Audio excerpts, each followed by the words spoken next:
नमस्कार.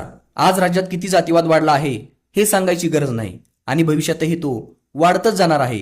याचं कारण आहे आरक्षण, अर्थात जातीनुसार आरक्षण. ज्या जातींना आज आरक्षण नाही ते आरक्षणासाठी लढत आहेत, ज्यांना एक आरक्षण आहे ते दुसऱ्या आरक्षणासाठी लढत आहेत आणि ज्यांना मनासारखं आरक्षण आहे तेही लढत आहेत, कारण इतर कोणी त्यांच्यात वाटेकरी होऊ नये म्हणून.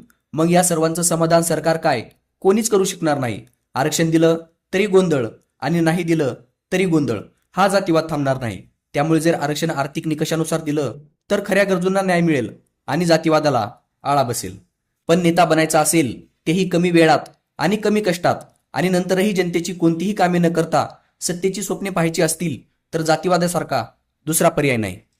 त्यामुळे अशा नेत्यांना जात जाऊ द्यायची नाही. जाती जातीमध्ये भांडण चालू ठेवायचे आहेत, कारण केवळ जातीवाद करणं हेच काहींचं राजकीय कर्तव्य आहे. एक वेळ राजकीय आरक्षण जर जातीनुसार असेल तर त्याचं काही दिवसांसाठी समर्थनही करता येईल, कारण जे प्रस्थापित लोक आहेत, जी मोठी घराणी आहेत, ते कमजोर लोकांना संधी मिळू देणार नाहीत. संख्येने आणि परिस्थितीने मजबूत असणाऱ्या जातींचं वर्चस्व राहील.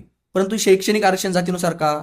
इथं तर फक्त गुणवत्ता दाखवायची असते, कोणतंही शक्ती प्रदर्शन करायचं नाही. इथं कोणी कुणाचे हक्क मारू शकत नाही. जो अभ्यास करील तो पुढे जाईल. त्यामुळे हे आरक्षण जातीनुसार मुळीच नसावे. फक्त सरकारने शिक्षण मोफत किंवा अल्पदरात करावे, म्हणजे गरिबांनाही गुणवत्ता दाखवायची संधी मिळेल. आपलं मत कमेंट करा. धन्यवाद.